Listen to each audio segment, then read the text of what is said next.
来关心报税消息，5月爱报税啊！综合所得税免税额、标准扣除额、薪水扣除额，拢调悬差不多4000到7000块。基本的生活费用调悬4000块，其中独身啊上班族一年的所得42万3以下，双薪的家庭，你若有饲2个囡仔，一个月细人，一年的所得127万以下。 这拢唔免纳税，会计师嘛提醒讲，过会当呢，这个注意抚养人以及呢，敢有符合特别扣除额条件，安尼过会当节税。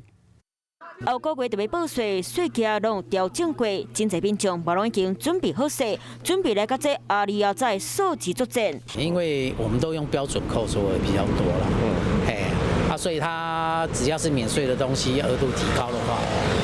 那我们相对就省。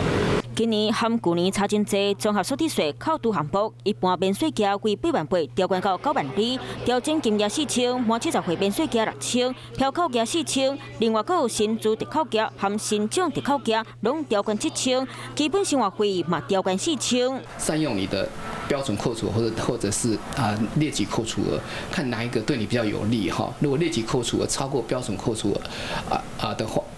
那你就可以选择用列举扣除额来做比较好一点。以双人薪水家庭一口14个人来计算，免税额增加1万6，票扣额8000，薪资扣除额1万4，加加3万8，搁扣掉基本生活费和免税额，搁票扣额调整金额8000，每会当扣除的金额是3万块，搁省5%的税率，也就是讲会当申请5块。增加你的纳税的抚养义务人哈，这第一个关键，人越多，节税的效果越好哈。要善用你的特别 扣除额了哈，譬如说我们的身心障碍啦，幼儿学龄前的扣除额啦，或者教育的学费啦等等之类的哈。除了基本的车用，还有7大特别扣除额，包括财产交易损失、含欠值投资、还薪资所得、身心障碍、长期照顾、幼囡仔读册进前、教育学费等等，不过拢爱符合规定。民众在咧报税进前，嘛是拢爱加叠算盘，才会当把钱省落来。